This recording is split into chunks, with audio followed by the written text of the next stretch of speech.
이집트에서 종살이하던 그 히브리 백성을 구원하시기 직전에 하나님께서 모세에게 말씀하셨습니다. 너희는 이 달을 한 해의 첫째 달로 삼아라. 너희는 이 달을 한 해의 첫째 달로 삼아라.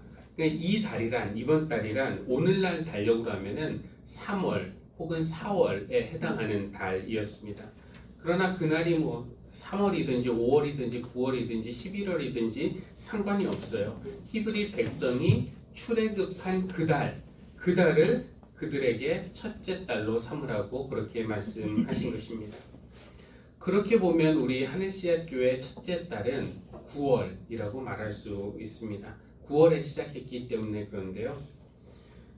19명이 임시당회로 모여서 우리 하늘씨앗교회를 설립하자 의결한 것은 4년 전 8월이었고요. 그리고 또 손님들을 초대해서 창립 감사 예배를 드린 것은 10월이었지만 그러나 우리가 예배를 시작한 것은 9월 첫째 날 9월 1일이었습니다. 오늘은 9월 둘째 주일인데요. 오늘도 나름 의미가 있습니다. 왜냐하면 4년 전 9월 1일은 이곳이 아직 공사 중이었기 때문에 여기서 예배를 드릴 수 없었고 저희가 양재 시민의 숲에서 첫 예배를 드렸고요. 둘째 주일이었던 9월 8일, 오늘 9월 10일 둘째 주일인데 둘째 주일이었던 9월 8일 바로 이 공간에서 여기서 우리가 첫 번째 예배를 드렸습니다. 그러니까 우리 교회의 시작을 기준으로 삼으면 오늘은 올해 9월은 뭐냐면은 다섯째 해를 시작하는 첫째 달이라고 말할 수가 있겠습니다. 첫째 달인데 새로운 시간을 우리가 어떻게 시작하면은 가장 좋을까요? 오늘 출애굽기 본문을 보면은 한 해를 시작하는 첫째 달을 시작하는 이스라엘 백성에게 하나님이 지시하신 것이 있습니다. 두 가지 지시하셨는데 기본적으로 첫 번째는 그 10번째 재앙이었던 장자의 죽음을 피하는 방법을 알려주셨어요. 가족 단위로 어린 양을 잡아서 그 피는 문설주와 상인방에 바르고 고기는 그날 불에 구워서 그날 밤에 먹어라 이렇게 지시를 하셨고요. 또 한 가지 지시하신 것은 집마다 누룩을 말끔히 치워라. 그리고 누룩을 넣지 않은 빵을 만들어 먹어라 이렇게 지시하셨습니다. 우리 화면을 통해서 한번 보겠습니다. 너희는 이래 동안 누룩을 넣지 않고 만든 빵을 먹어야 한다. 그 첫날에는 너희는 집에서 누룩을 말끔히 치워라 이렇게 말씀하십니다. 이 빵 반죽에 누룩을 넣으면은 그 다음에는 부풀 때까지 기다려야 하는데 그 해는 급하게 탈출해야 됐기 때문에 한가하게 빵 부풀기를 기다릴 시간이 없었습니다. 그래서 하나님은 올해는 누룩을 넣지 않은 빵을 만들어서 먹어라 이렇게 말씀을 하신 것이고요. 그리고 그 다음 해부터는 매해 6월절이 되면은 일주일 동안 그래서 무교절이라고 부르는 기간이 일주일인데 유대인들은 집에서 누룩을 싹 치우고 누룩을 넣지 않은 빵을 먹으면서 그 사건의 의미를 되새겼습니다. 옛날 이스라엘 사람에게 하나님이 누룩을 치워라 이렇게 명령하시면은 그들은 그것을 어떻게 받아들이냐면 실제로 우리 집에 있는 누룩 그 이스트라고 하고 효모라고 하는 그 누룩을 다 치우라고 그렇게 그 명령을 받아들였는데 오늘날 우리는 누룩을 말끔히 치우라는 그 명령을 어떻게 받아들여야 할까요? 하나님은 지금 9월이 너희 교회가 시작한 첫째 달이다. 그러면서 누룩을 말끔히 치워라. 이렇게 말씀하시는데 그럼 우리가 구체적으로 누룩을 치우기 위해서 할 수 있는 것이 무엇이 있을까요? 오늘 고린도전서 말씀에서 사도 바울도 누룩을 치우십시오 라는 그런 말을 했습니다. 화면 보겠습니다. 6절 7절 고린도전서 5장 6절 7절인데 적은 누룩이 온 반죽을 부풀게 한다는 것을 알지 못합니까? 여러분은 새 반죽이 되기 위해서 묵은 누룩을 깨끗이 치우십시오. 이렇게 말합니다. 이렇게 말한 맥락이 무엇인가? 사도 바울은 이때 에베소에 있으면서 고린도 교회에 대한 소식을 접하게 되는데 안 좋은 소식을 듣게 되었습니다. 그러니까 바울이 온갖 박해에도 불구하고 정말 목숨을 걸고 복음을 전하고 정성을 다해서 고린도에 교회를 세웠는데, 그렇게 교회를 세운 지 몇 해 지나지 않았는데 이제 그 교회에서 막 파가 생기고 서로 싸우고 이런 소식을 들으니까 얼마나 속이 상했겠습니까? 그것뿐만 아니라 그들이 재산권 분쟁 때문에 소송을 하는데 믿지 않는 사람들, 이방인의 법정에 서로를 고소해요. 그러면서 이방인에게 우리를 좀 판단해 주십시오, 이렇게 말하고 있으니 얼마나 기가 찰 노릇이에요. 그리고 또 교회 안에서 성찬식이 있는데 그 당시는 이렇게 빵 한 조각이 아니라 식사를 하는 애찬의 형식이었는데, 부자들은 뭐 시간이 넉넉하니까 일찍 와서 좋은 음식 배불리 먹는데 가난한 사람들은 교회에서도 찬밥 신세를 당한다, 이런 이야기를 듣게 되었던 겁니다. 특히 바울에게 충격적인 소식은 무엇이었냐면은, 어떤 교인은 자기 아버지가 돌아가신 후에 아버지의 아내, 즉 의붓 어머니를 취했다, 의붓 어머니와 동거하는 그런 일도 있다라는 것입니다. 바울은 이런 거는 이방인도 안 하는 음행이다 라고 말하면서 교회가 그 사람에게 믿는 사람은 이런 음행을 해서는 안 된다라고 따끔하게 충고했어야 했다라고 그렇게 말을 하는 것이에요. 그런데 그 사람이 교회 안에서 꽤나 영향력이 있었던 사람이어서 그랬을까요? 교인들은 그냥 쉬쉬 침묵하고 있었던 것입니다.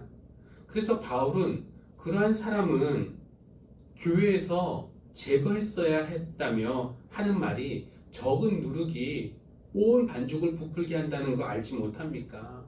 작은 죄가 교회 전체를 죄로 물들게 한다는 거 모릅니까? 여러분은 새 반죽이 되기 위해서 묵은 누룩을 치우십시오. 그것은 그 사람을 교회 밖으로 내보내라는 그런 의미였습니다. 구체적으로 뭐라고 말하냐면은, 여러분은 그러한 자를 당장 사탄에게 넘겨주어서 그 육체는 망하게 하고 그 영혼 주님의 날에 구원을 얻게 해야 할 것입니다. 매정하게 들리지만 이런 극단적인 언어를 사용하는 이유가 무엇일까요? 그것은 악행의 전염성이 얼마나 강한지 잘 알았기 때문에 그렇습니다. 그러니까 이런 음행을 허용하면은 다른 사람들도 그렇게 해도 되나 보다 하고 따라하게 될 것이고, 그렇게 내버려 두면 머지않아서 모든 교인이 죄에 대해서 아주 무뎌지는 그런 일이 발생하게 될 것이라는 것이에요. 그러니까 사람은 대개 주변에 있는 사람에 의해서 영향을 받습니다.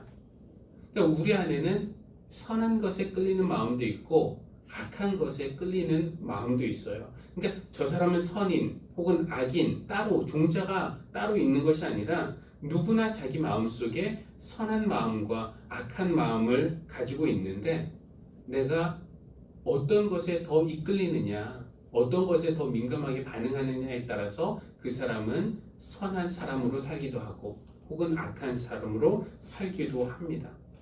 근데 선한 일에 민감한 사람, 선한 것을 끄집어내면서 사는 사람이 우리 곁에 있으면은 우리도 마음이 흐뭇해지고, 왠지 착한 사람이 옆에 있으면 나도 저절로 착해지는 것 같지 않습니까? 우리는 옆에 있는 사람의 그 선함에 영향을 받고 살아갑니다.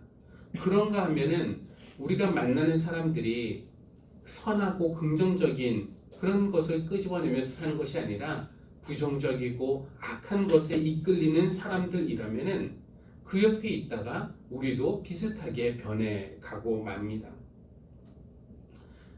우리가 얼음잔을 이렇게 두면은 조금 있으면 이슬이 맺히고 그 이슬이 모여서 무거워지면은 물방울이 떨어지면서 길을 만들죠.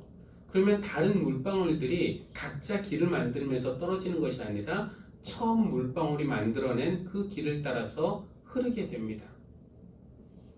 그러니까 바울은 나쁜 영향력을 가지고 사람들을 그릇된 길로 인도하는 그 사람은 사탄에게 넘겨주어야 한다고 말해요. 그들을 공동체 밖으로 내보내야 한다는 뜻입니다. 그것은 왜 그러냐면은 공동체에 있는 다른 사람들을 보호하기 위해서라는 것이에요. 적은 누룩이 온 반죽을 부풀게 한다는 것을 알지 못합니까? 여러분은 새 반죽이 되기 위해서 묵은 누룩을 깨끗이 치우십시오. 첫째 달 새로운 시간을 시작하는 우리 교회에 하나님이 누룩을 말끔히 치워라 이렇게 말씀하시는데, 그것은 우리가 교회에서나 집에서나 누룩, 효모, 이스트가 있으면은 깨끗이 그것을 청소해라 이 말은 아닐 것이고, 그럼 사도 바울이 말하는 것처럼 교회에서 누룩 같은 존재를 교회 밖으로 내보내라는 말씀일까요?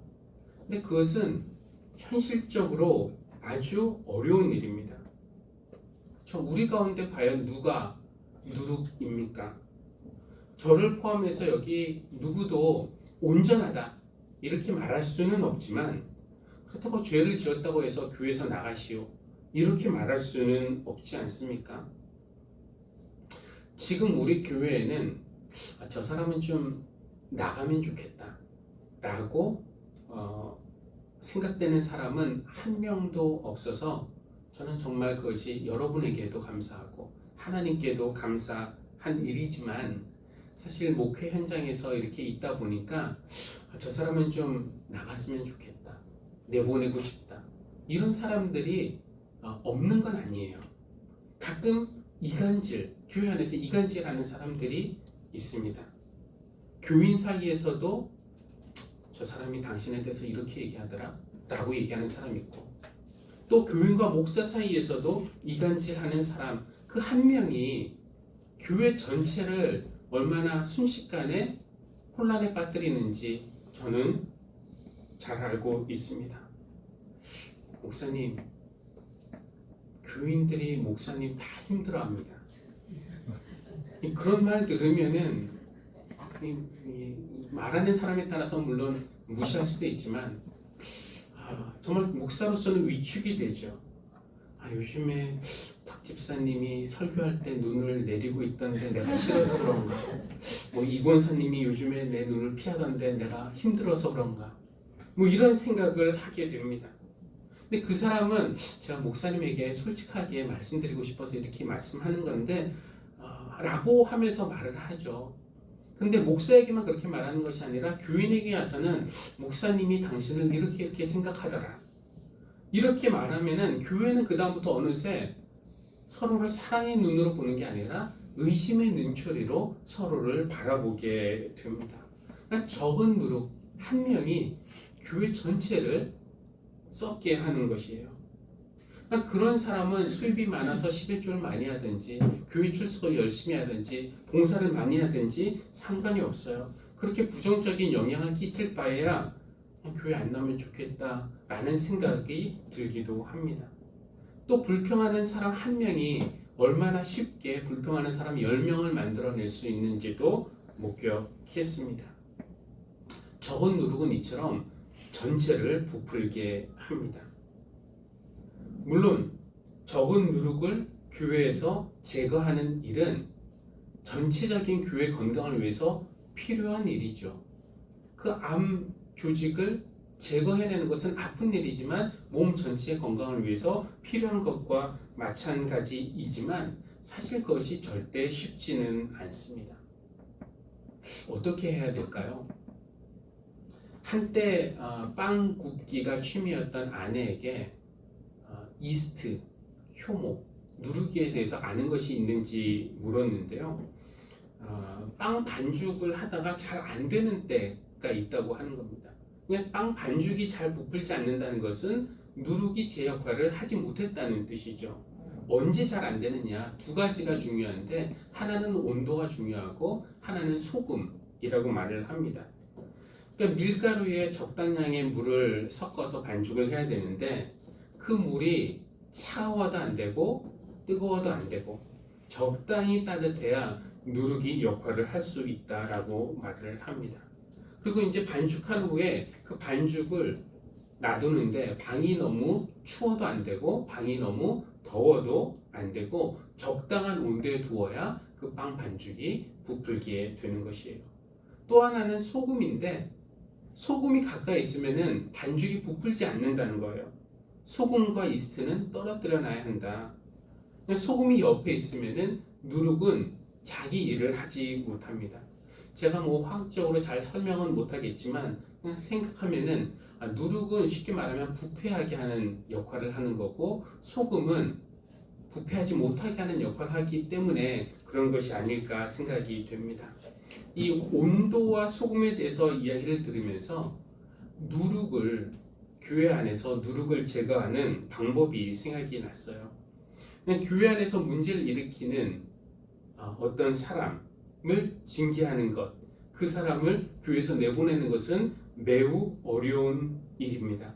그러나 우리가 교회의 온도를 잘 맞추면 누룩이 활동하지 못하게 할 수는 있지 않을까요?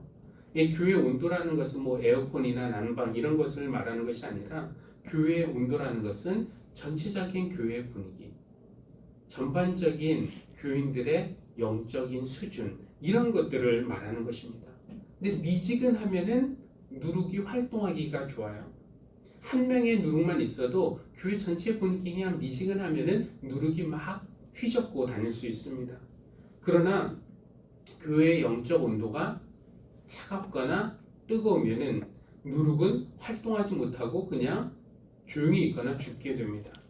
그러면 차갑다라는 말은 무엇일까요? 교회 온도가 차갑다는 것은 글쎄요, 말씀에 대한 어떤 정확한 지식, 대충 알면 되지 이런 거 아니라 정확하게 말씀을 알고 공부하는 것, 그리고 이성적이고 합리적으로 판단하고 실행하는 능력, 이런 것이 차가운 것이라고 말할 수 있을 것이고, 또 뜨겁다라고 하는 것은 어떤 은혜의 분위기, 성령님의 능력이 교회 안에 흐르는 것이라고 할 수 있을 것입니다.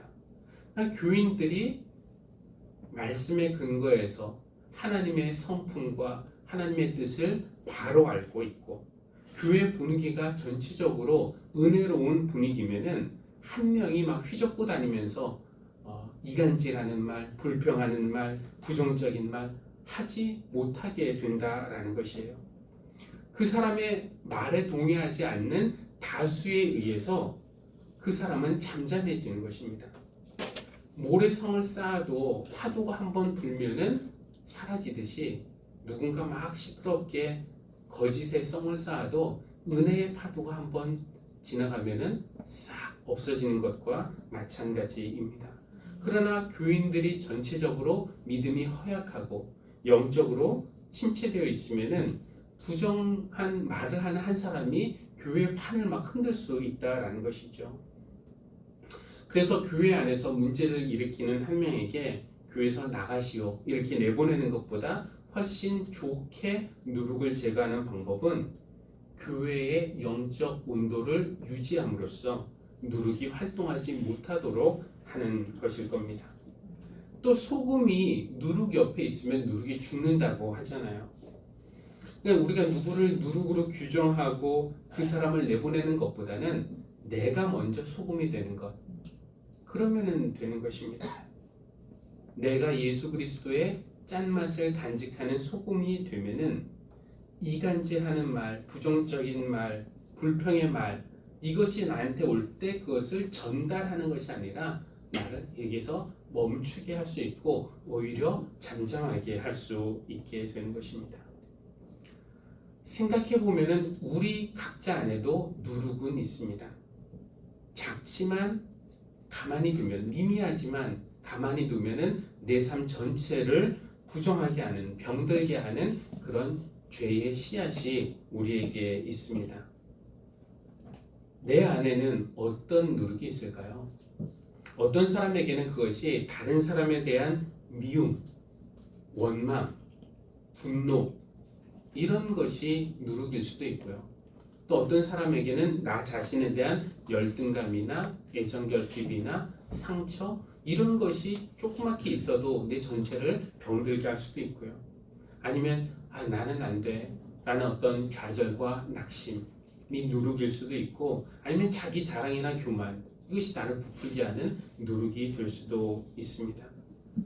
어쩌면은 신앙생활 뭐 그렇게 열심히 할 거 있나, 그냥 적당히 대충 하면 되지라는 안일한 생각이 내 안에 있다면은 그것이 누룩일 수도 있고, 아니면 누군가를 정죄하고 무시하는 조그마한 마음, 그 마음이 나라는 사람 전체를 편협한 그 위선적인 사람으로 만들 수 있는 누룩이 될 수도 있습니다.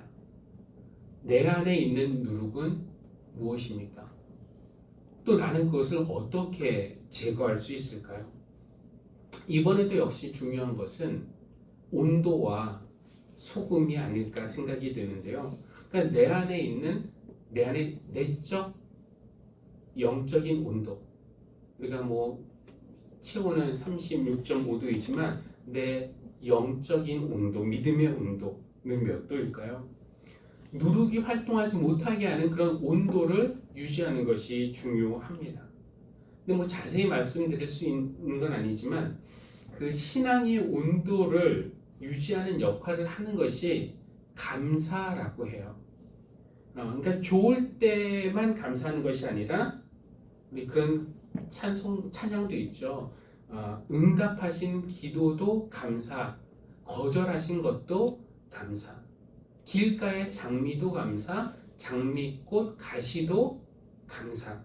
이런 마음을 우리가 지킨다면, 감사하는 마음을 지킨다면은 불평이나 원망이나 분노나 미움이나 교만이나 위선의 누룩은 활동하기 힘들 것입니다. 또 우리가 예수님의 말씀을 우리 안에 소금으로 삼으면은 그 말씀의 능력이 누룩의 힘보다 더 세서 누룩을 비활동성 누룩으로 만들 수 있지 않겠습니까?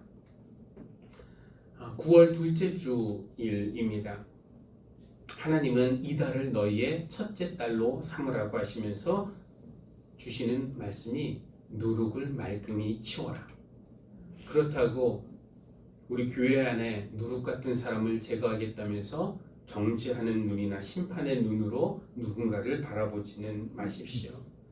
우리 교회의 영적 온도, 영적 분위기를 누룩이 활동하지 못하는 그런 은혜의 온도로 유지하기 위해서 노력합시다.